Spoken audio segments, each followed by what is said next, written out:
Welcome to the Locked On Titans podcast. I am your host, Tyler Rowland. Titans fans, it is a Thursday edition of the Locked On Titans podcast. And on today's show, the Titans are in the middle of phase 3 organized team activities, and mostly the entire team is out at practice. I'm going to go over some of the things I want to see and some of the questions that I have at this stage in the offseason. Will Ryan Tannehill continue to teach Malik Willis who will end up being the starting offensive line, and what depth positions are open on defense? We're going to talk about all of that and more on a Thursday edition of the Locked On Titans podcast.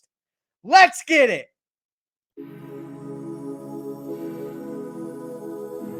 You are Locked On Titans, your daily Tennessee Titans podcast, part of the Locked On Podcast Network, your team every day.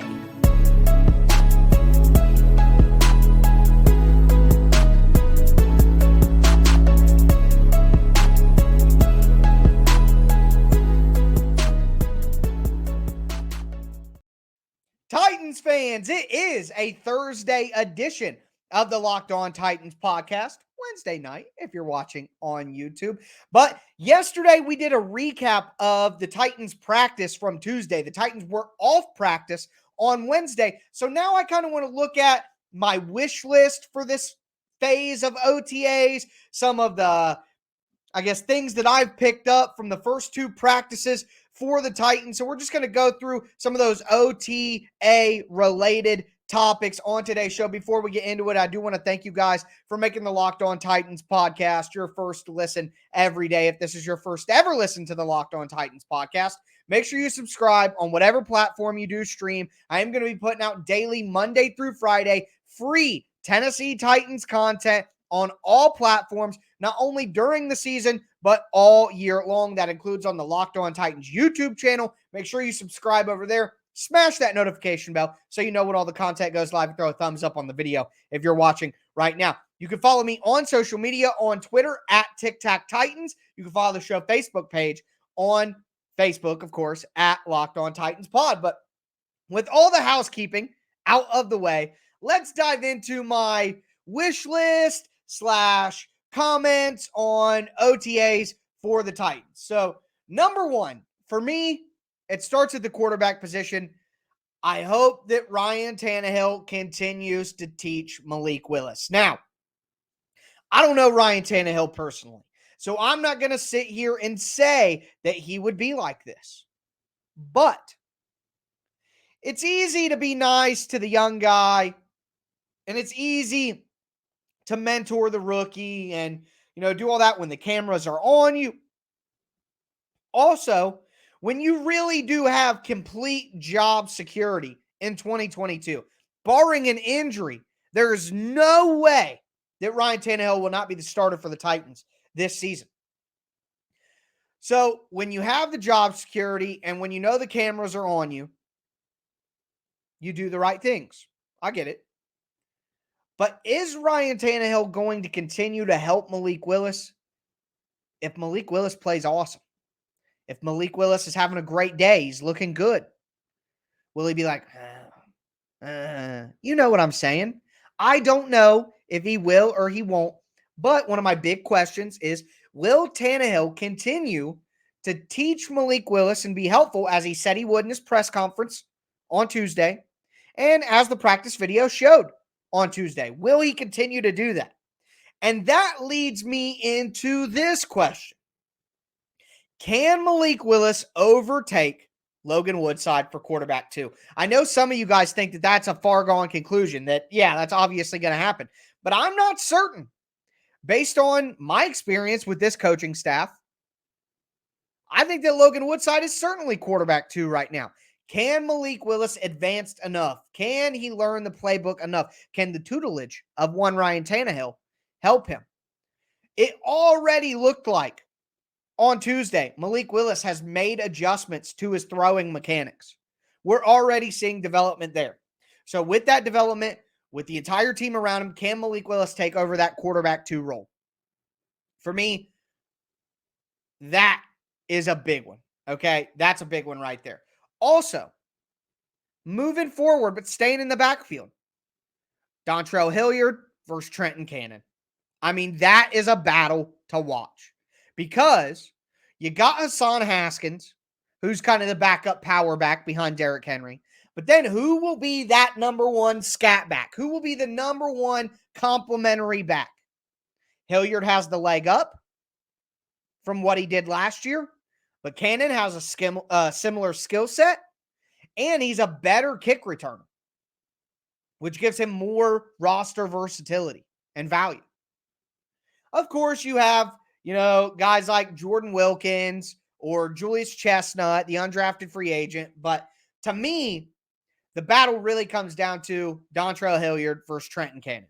I want to see how that shakes out. I think a lot of it will have to do in special teams. And the last question that I'm going to ask here before we get into the trenches in the middle of our show is Treylon Burks ever going to get in shape? Can Treylon Burks go through an entire practice? Are we going to continue to make up medical reasons with no confirmation to make excuses for him? Are we going to get some info that definitively tells us he's got some kind of medical issue? Did the Titans know about that medical issue when they drafted him? There are just so many questions behind this situation. Now, am I freaking out about it? No. There's no reason to panic. But I would love to see the Titans' first-round pick go through a full practice and look like he's in shape and conditioned enough to handle it.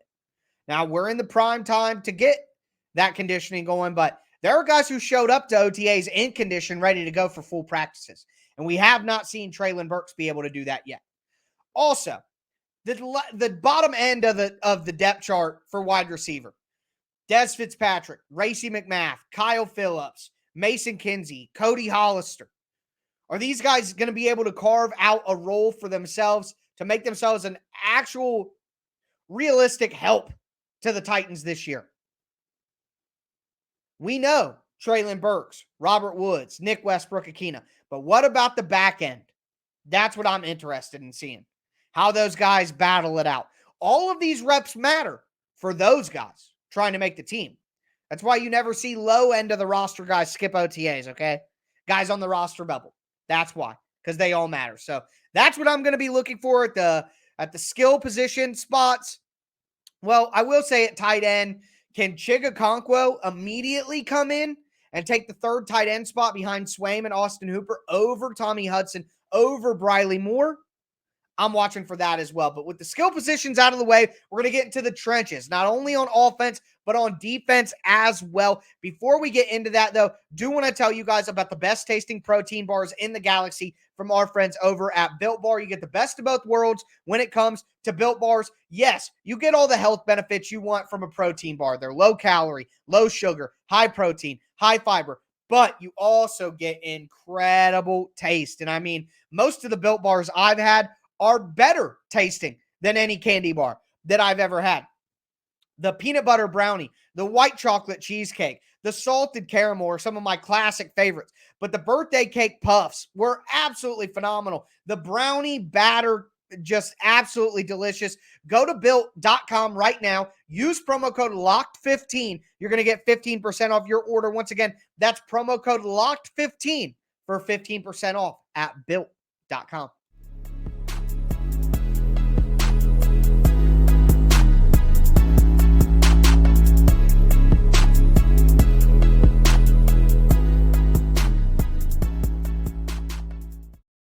Titans fans, we're going to continue this Thursday edition of the Locked On Titans podcast. We just talked about the skill position players on offense and kind of my wants and needs from Titans OTAs. Now I want to get into the trenches and the interior, not only on offense, but also on defense as well. Before we get into that, I do want to thank you guys again for making the Locked On Titans podcast your first listen every day. Make sure that you subscribe on whatever platform you do stream, Monday through Friday, daily free Tennessee Titans content on all platforms. Stay locked in to the Locked On Titans podcast. But we just talked about Tannehill. We talked about Hilliard versus Cannon. We talked about Treylon Burks getting in shape. We talked about the tight end 3 spot. Now I want to look at the offensive line, and there's just so much up in the air with the Titans offensive line. So much up in the air right now. We know Taylor Lewan's going to start at left tackle. We know that. We know Ben Jones is going to start at center. We know that Nate Davis is going to start at right guard. But we know nothing else. Literally nothing else. Dylan Radin's at right tackle. Nicholas Petit-Ferrer. Maybe a veteran that they bring in off the street. Maybe Jamarco Jones. Left guard, Aaron Brewer. Jamarco Jones. Dylan Radins. We literally don't know. There are multiple options that could realistically happen at every single open spot. At the 2 open spots, I should say. So, to me, watching not how necessarily the reps play out or the performances is what I mean. Who plays with who? Now, Jim Wyatt even said on Tuesday in his OTA recap article, Mike Vrabel will not allow the media to say what spots guys are in. But we did get a nugget that I talked about on yesterday's show about when guys split up into individual groups, Dylan Radins went with the tackles. And if we know, this is like Wordle to me, guys. It's like Wordle. We got 3 greens. We got green, green, green. Then we got a yellow, and then we got a black. So we're trying to guess the Wordle here with the little bit of clues that we have. And I would say Dylan Radins going with the tackles during individual drills is a yellow box. It's a yellow box. That's what I would call that. So, if we have that, I think, and I got to tell you guys, I know that this is just absolute nonsense, but hey, we're all in this together. So, in my Madden franchise, playing with the Titans in 2022, to be real, which I'm all about being as realistic as possible, not what I want, not what I need, what I think is going to happen. I started Radins at right tackle. I put Jamarco Jones at left guard.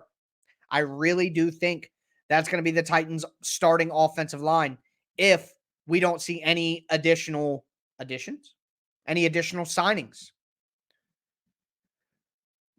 Watching in OTAs and getting little nuggets like where Dylan Radins went, that right there, to me, is the best breadcrumbs that we're going to find as we try to unravel this mystery, folks.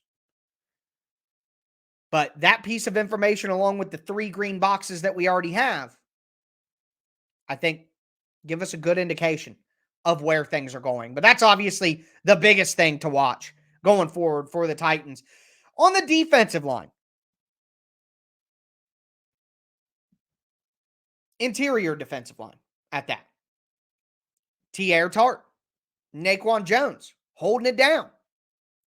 But I think there's going to be at least 2 more guys on the interior defensive line. Of course, you have Jeffrey Simmons and Danico Autry. Duh. And then you have Naquan and you have Tart. That's 4. I think the Titans will probably carry 6 defensive linemen, 5 edges, 5 inside linebackers. Maybe 6 at 2 categories, 6 outside linebackers, 6 defensive linemen, 5 inside linebackers. That's what I think it'll be. Some combination of that. So when you think about that, that means that there's going to be 2 spots on the interior defensive line that are open and available. And heck, I could even see a guy like Tart or Naquan Jones who are undrafted free agents who played well and we liked, but they're still undrafted free agents.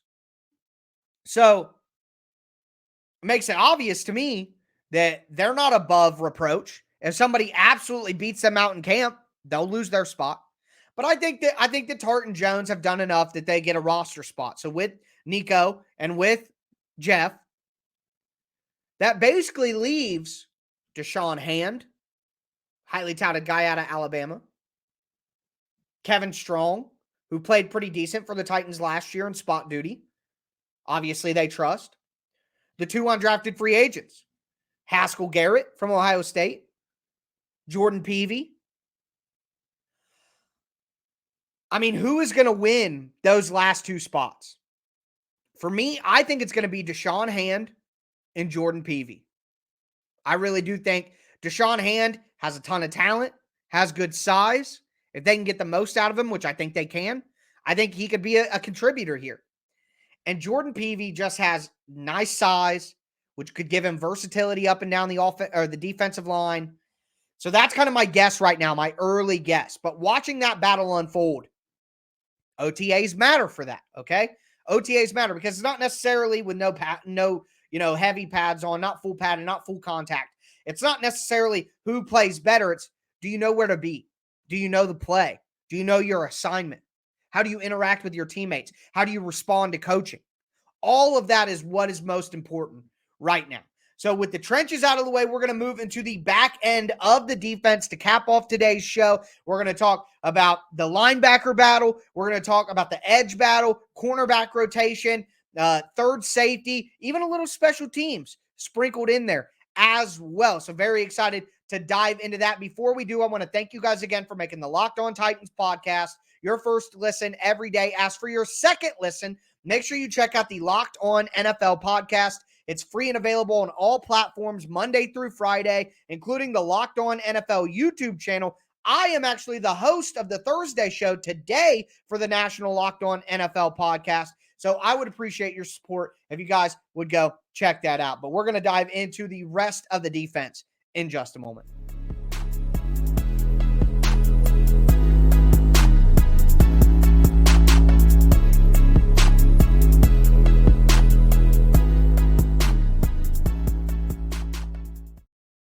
Titans fans, we are going to cap off this Thursday edition of the Locked On Titans podcast. We talked about the skill position guys on offense. We talked about the trenches on offense and defense and my questions, wish list, comments on OTAs. We're going to cap off with the rest of the defense. I just reminded you guys, thank you for making the Locked On Titans podcast your first listen. Make the Locked On NFL podcast your second listen.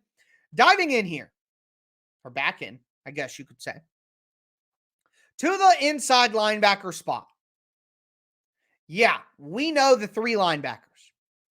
Zach Cunningham, David Long, Monty Rice. Got those filed away. Good to go. But what about Dylan Cole and Chance Campbell?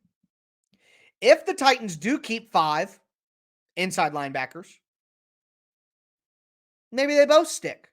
Maybe so, but if they only keep 4 and they decide to go 6 and 6 on the D-line and edge, who is going to win that last spot, Dylan Cole or Chance Campbell? I think Chance Campbell has more upside as an actual linebacker, which if the Titans only keep 4 inside linebackers, that puts a premium on actually playing linebacker.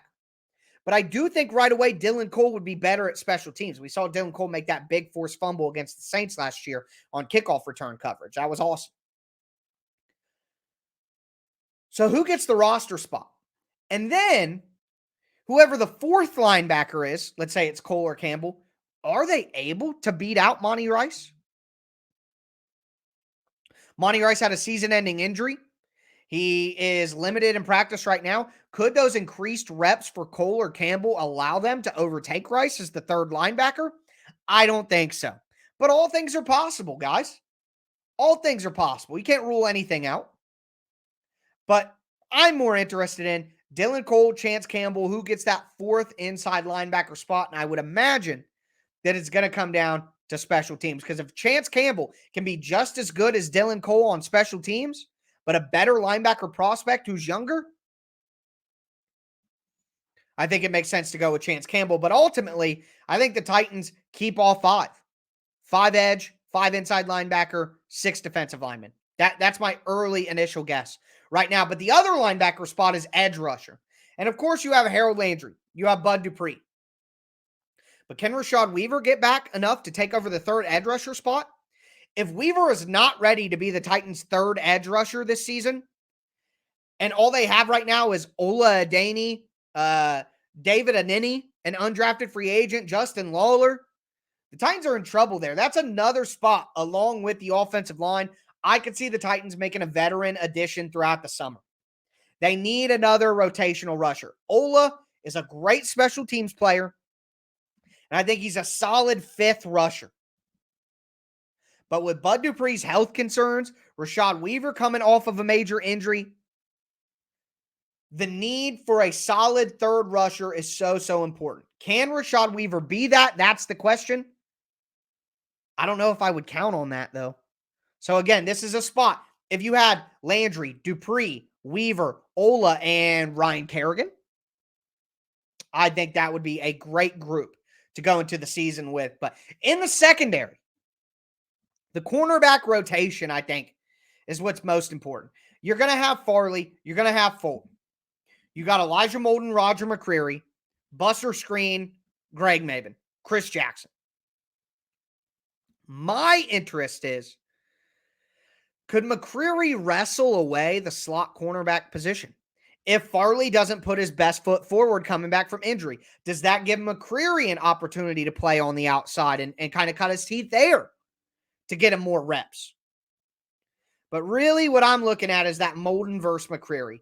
I think that Molden will be the slot cornerback on early downs. I think that McCreary will be the slot cornerback on passing downs. But how that shakes out, is Elijah Molden improved enough in pass coverage where he can be a full-time slot? Is Roger McCreary ready to play run and blitz from the slot to potentially take over that role full-time? Those are the things that I'm really watching. Will Elijah Molden play some safety? And Roger McCreary and Elijah Molden are both on the field in Titans dime package. I mean, those are the things that are really tickling my fancy right now. At safety, it all comes down to, is A.J. Moore good enough to be more than a special teams player? Can Theo Jackson be ready enough to actually contribute year one? I think they're going to need him to be. Will Lomas, my buddy, pointed out that he thought one of his big takeaways from the Titans press conference after the draft was they were really set on replacing the Dane Cruikshank role. Well, with a guy like Elijah Molden, with a guy like Theo Jackson, they have a chance to do so. So will those guys grab that role by the horns?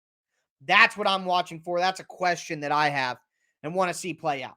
On special teams, Caleb Shudik, the kicker from Iowa, Shudak. If someone knows the exact, I couldn't find it. I Googled it. I looked. So I'm going with Shudik. But he's been balling in OTA so far. Randy Bullock has a home here, but man, kicking's all about confidence. And if Bullock gets smoked by the undrafted free agent, I think there's a good chance that Shudik could take that spot. And I don't think it's out of the realm of possibility either. That's the whole point. Let guys compete. But that's going to do it for me today, folks. Hope you guys enjoyed. The Titans are back out on the practice field on Thursday. So I'll be recapping all of that for you guys to send you off into the weekend on tomorrow's show. But that's going to do it for me today, folks. As always, I am your host, Tyler Rowland, and this was Locked On Titans.